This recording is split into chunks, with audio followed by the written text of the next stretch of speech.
حضرت آدم علیہ السلام کے بعد باقاعدہ رسول بنا کر بھیجے جانے والے حضرت نوح علیہ السلام ہیں۔ حضرت نوح علیہ السلام حضرت آدم علیہ السلام سے تقریباً 1000 سال کے بعد اس دنیا میں تشریف لائے۔ حضرت آدم علیہ السلام کی اولاد میں کچھ لوگ انتہائی درجہ کے نیک تھے۔ ان کے اس دنیا سے جانے کے بعد وہ لوگ ان کی محبت میں رویا کرتے تھے، ان کی قبروں کے پاس جایا کرتے تھے۔ تو شیطان نے دیکھا ان کی اس حالت کو، تو اس نے کہا کہ کیا میں ان کی تصویر نہ بنا دوں تاکہ آپ لوگ دیکھ کر آپ کی عبادت کا شوق اور زیادہ بڑھ جائے۔ تو لوگوں نے فوراً ہاں میں سر ہلا دیا، تو ایک مجسمہ بنایا گیا۔ لوگ اس کو دیکھتے اور دیکھ کر عبادت کیا کرتے تھے۔ ایک دن شیطان نے کہا کہ اگر آپ لوگ چاہیں تو ہم ہر گھر کے لیے ایک مجسمہ، ایک تصویر بنا دے تاکہ ہر شخص اپنی عبادت اچھے سے کر سکے۔ تو سب لوگوں کو یہ رائے بہت اچھی لگی۔ ان لوگوں نے اپنے گھر کے لیے ایک تصویر بنا لی، لیکن دھیرے دھیرے جب نسل گزرنے لگی اور ایک نسل کے بعد دوسری نسل آئی، تو ان لوگوں نے اسی تصویر اور مجسمے کو ہی اپنا معبود سمجھ لیا اور اس کی پرستش کرنے لگے۔ وہیں سے سب سے پہلے بت پرستی کا آغاز ہوا، اور یہ بت پرستی قابیل کی نسل میں تھی۔ تو حضرت نوح علیہ السلام جب اس دنیا میں تشریف لائے، جب اللہ نے ان کو نبوت دی، تو انہوں نے لوگوں کو سمجھایا، لوگوں کو اللہ کی طرف دعوت دی، جنت اور جہنم کا تذکرہ کیا۔ لیکن لوگ ان کو پاگل کہتے تھے، ان کو مجنون کہتے تھے، اور انہیں سنگسار کرنے اور جلا وطن کرنے کی دھمکیاں دیتے رہتے تھے۔ اور قوم کے سردار کہتے تھے کہ آپ خود گمراہ ہیں، اور وہ لوگ اپنے بچوں کو، اپنے آنے والی نسلوں کو یہ سمجھا کر جاتے تھے کہ ان کی بات میں آپ کو نہیں آنا ہے، چونکہ یہ شخص پہلے ہی سے گمراہ ہے۔ نوح علیہ السلام کے بہت سمجھانے کے بعد جب بات نہیں بن پڑی، تو اللہ تعالیٰ سے انہوں نے دعا کی کہ یا اللہ، آپ ہمارے اور ان کے درمیان فیصلہ کر دیجیے۔ لوگوں نے یہ بھی کہا کہ آپ کے جو ماننے والے ہیں وہ انتہائی درجہ کے غریب لوگ ہیں اور قوم کے سب سے گھٹیا لوگ ہیں۔ اگر آپ ان کو ہم سے دور رکھیں گے تو ہم آپ کی بات مانیں گے، یا آپ ان کو اپنے سے جدا کر دیں تب ہم آپ کی بات سنیں گے۔ لیکن نوح علیہ السلام نے اس سے منع کر دیا۔ یہاں تک کہ نوح علیہ السلام کی بیوی بھی ان کی مخالفت کرتی تھی، اور نوح علیہ السلام کا بیٹا یام بھی ان کی مخالفت کرتا تھا۔ ان کے سمجھانے کی وجہ سے وہ بھی ایمان نہیں لائے۔ تو اللہ تعالیٰ نے نوح علیہ السلام کو حکم دیا کہ ایک درخت لگایا جائے، اور تاریخ میں لکھا ہے کہ وہ درخت 100 سال کے بعد تیار ہوا۔ تو اسی سے نوح علیہ السلام نے کشتی تیار کی، اور سب سے پہلی کشتی تیار کرنے والے حضرت نوح علیہ السلام ہیں، چونکہ دنیا میں اس سے پہلے کسی نے یہ کام نہیں کیا۔ تو جو سرداران تھے، جو وہاں کے بڑے لوگ تھے، وہ ان کا مذاق اڑاتے تھے۔ کہ نہ تو بارش ہے نہ کچھ ہے، یہ کشتی کہاں چلے گی۔ نوح علیہ السلام نے کہا کہ وہ دن بھی آنے والا ہے کہ جب آپ اللہ کے عذاب کی زد میں ہوں گے۔ ان لوگوں کو یہ باتیں بس ہوا میں لگتی تھی، وہ یہ سوچ رہے تھے کہ بس یہ کہہ رہے ہیں، کچھ ہونے والا نہیں ہے، اس لیے کہ انہوں نے کچھ دیکھا نہیں۔ 950 سال تک نوح علیہ السلام نے تبلیغ کی، لیکن اس کا کچھ اثر نہیں ہوا۔ آپ کے 3 بیٹے مسلمان ہوئے اور کچھ اور لوگ وہ مسلمان ہوئے۔ بعض روایات میں ہے کہ ان کی تعداد 70 تھی اور بعض روایات میں ہے کہ ان کی تعداد 80 تھی۔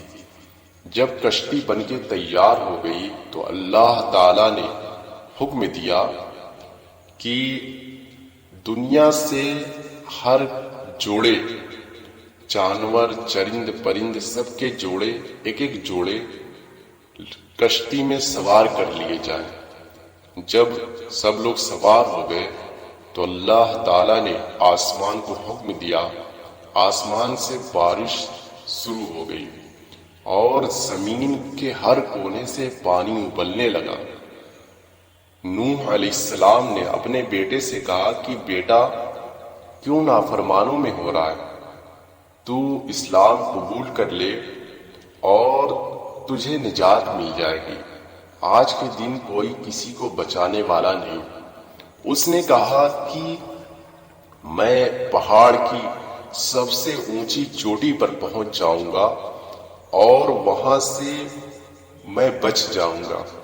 لیکن نوح علیہ السلام نے کہا کہ آج کے دن کوئی بچنے والا نہیں ہے سوائے اس کے کہ جو کشتی میں سوار ہو۔ نوح علیہ السلام کے بیٹے اور کچھ لوگ جو اسلام قبول کیے تھے وہ اس کشتی میں سوار کر لیے گئے اور چرند پرند کے ایک ایک جوڑے کشتی میں سوار کر لیے گئے۔ پانی اتنا زیادہ برسا اور زمین سے اتنا زیادہ نکلا کہ جتنے پہاڑ تھے سب ڈوب گئے۔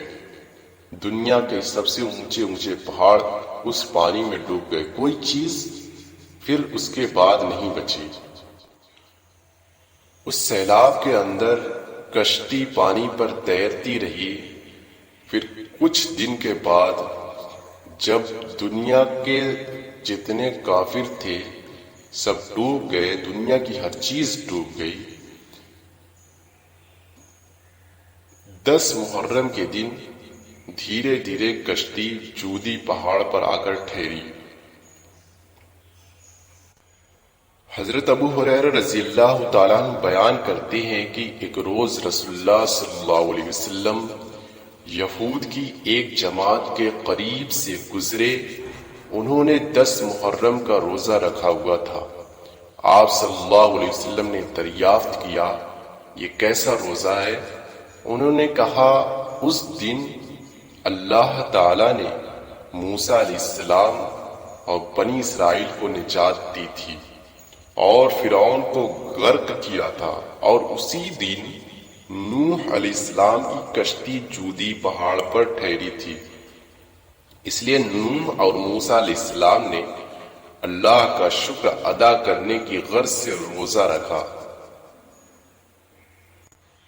ابن اسحاق رحمۃ اللہ علیہ کا بیان ہے کہ جب اللہ تعالی نے طوفان روکنے کا ارادہ کیا تو زمین میں ہوا بھیج دی، جس کی وجہ سے پانی ٹھہر گیا، زمین کے ابلتے ہوئے چشمے بند ہو گئے اور پانی کم ہو گیا اور دھیرے دھیرے ختم ہو گیا۔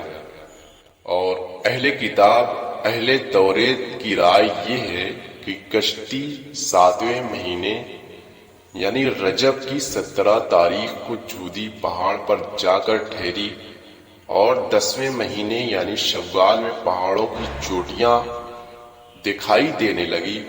پھر 40 دن کے بعد نوح علیہ السلام نے کشتی کی ایک کھڑکی کھولی، پھر پانی کی خبر لانے کے لیے کوے کو روانہ کیا، لیکن وہ واپس نہ آیا۔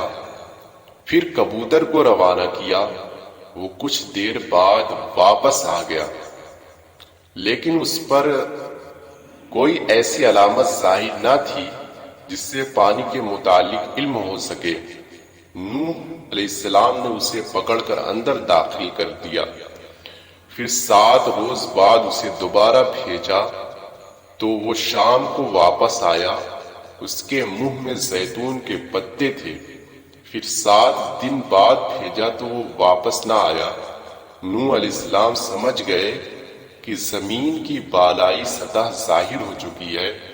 طوفان کی آمد سے کبوتر بھیجنے تک 1 سال کا عرصہ مکمل ہو گیا، اور دوسرے سال کو یکم محرم ہوئی تو زمین مکمل طور پر ظاہر ہو چکی تھی۔ لہذا نوح علیہ السلام نے کشتی کا دروازہ کھول دیا۔ اس کے بعد جو لوگ کشتی میں سوار تھے سب لوگ زمین پر آئے، اور جتنے لوگ تھے ایک مدت کے بعد سب کا انتقال ہو گیا، اور کسی سے کوئی اولاد آگے نہیں بڑھی۔ حضرت نوح علیہ السلام کے 3 بیٹے حام، شام، یافس، انہی 3 کی اولاد سے پھر دنیا شروع ہوئی۔ آج جتنے لوگ ہیں سب انہی 3 کی اولاد سے ہیں۔ اور نوح علیہ السلام کا انتقال تقریباً 1780 سال جینے کے بعد ہوا۔ نوح علیہ السلام کی قبر مسجد حرام میں، اور کچھ لوگوں کا کہنا ہے کہ نوح علیہ السلام کی قبر بقاع شہر میں ہے، جسے آج کل کرکے نوح کہا جاتا ہے، اور اسی باعث وہاں ایک مسجد تعمیر کی گئی۔ اور ان سب چیزوں کو اللہ ہی بہتر جانتا ہے۔ ایسی ہی اسلامک تاریخ اور اس سے جڑی معلومات پانے کے لیے آپ ہمارے چینل کو لائک کریں، سبسکرائب کریں اور شیئر کریں۔